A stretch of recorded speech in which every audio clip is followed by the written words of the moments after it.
El pasaje de hoy domingo es parte de una serie de enfrentamientos de Jesús con círculos dirigenciales.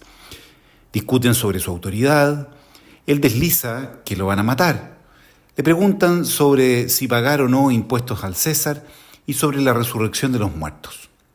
Y ahora, en este pasaje, un escriba le pregunta acerca de cuál sea el mandamiento principal. ¿Por qué el escriba tenía esta preocupación? Lo que sucedía es que la religión judía había ido evolucionando cada vez más hasta convertirse en una religión legalista. Su elemento distintivo como pueblo era la Torá. A partir entonces de los 10 mandamientos recibidos por Moisés en el Sinaí, el desarrollo de explicaciones, interpretaciones y casos puntuales había hecho crecer el número de mandamientos hasta llegar a los 613 en la época de Jesús.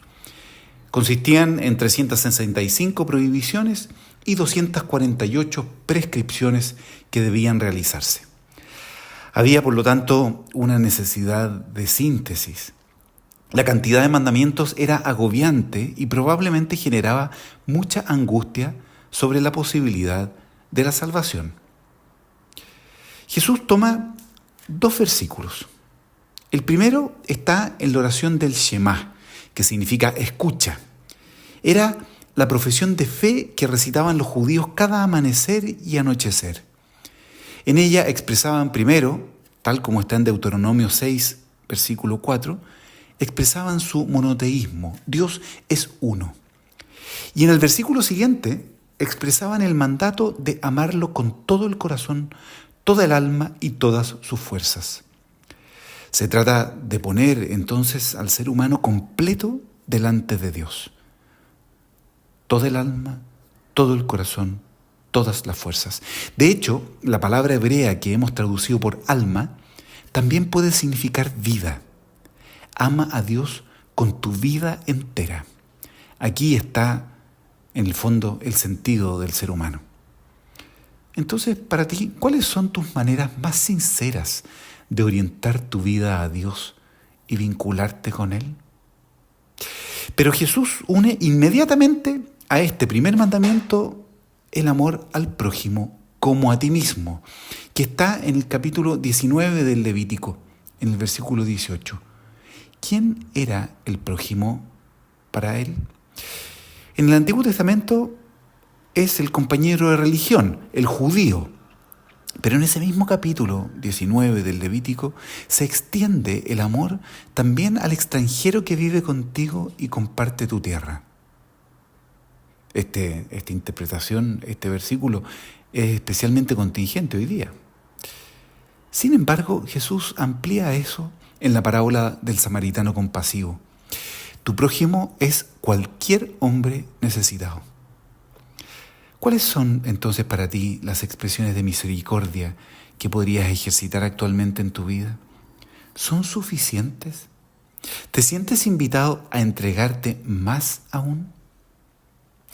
Es interesante que el escriba profundiza un poco más.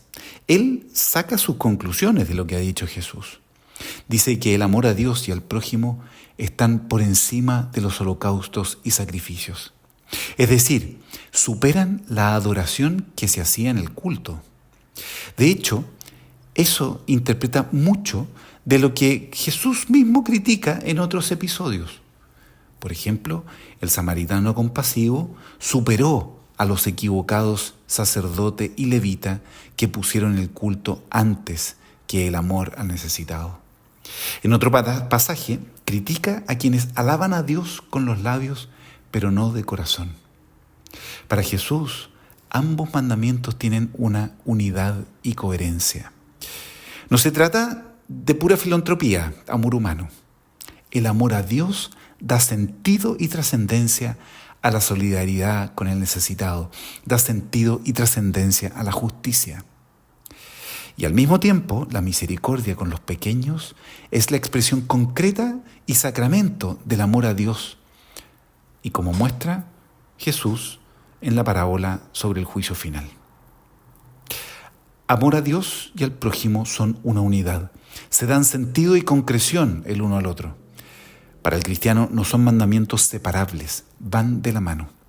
Es común en la vida cristiana tender a cargarse en alguno de ellos, quizás sin separarlos, pero pensar que uno de ellos es más importante. Hay que cuidarse de la filantropía sin trascendencia y del culto insolidario. Lo cristiano es la unidad de ambos, no se les puede separar. La espiritualidad monástica benedictina se sintetiza en la frase ora y trabaja, ora et labora. San Ignacio de Loyola, otro ejemplo, invita a ser contemplativos en la acción. De diversas formas la tradición eclesial ha insistido en esta unidad esencial. ¿Y tú, hacia dónde tiendes a cargar tu vida cristiana? ¿Cómo equilibrarla con el otro polo para que sea verdaderamente cristiana? ¿Cómo crecer aún más en tu caridad con el prójimo? ¿Cómo profundizar todavía en tu vida espiritual? Finalmente, una breve palabra con relación al elogio que hace Jesús al escriba. Cuando éste señala que la realización del amor de Dios en el amor al prójimo supera la expresión cultural o ritual, Jesús le dice que no está lejos del reino de Dios. Jesús, a pesar de que lo han atacado insistentemente y ha entrado en disputa con los doctores de la ley, reconoce y se alegra cuando alguno de ellos se abre al Evangelio. A ellos también se ofrece la buena noticia del reino y por lo tanto la comunidad cristiana no debe cerrar la puerta a nadie. Más bien debe reconocer el bien donde quiera que lo encuentre. A veces el Espíritu nos envía mensajeros poco habituales, pero con mensajes importantes. ¿No estarás descartando mensajes de Dios en tu vida por prejuicios que tienes con el mensajero? Pon atención, que el Espíritu sopla donde quiere.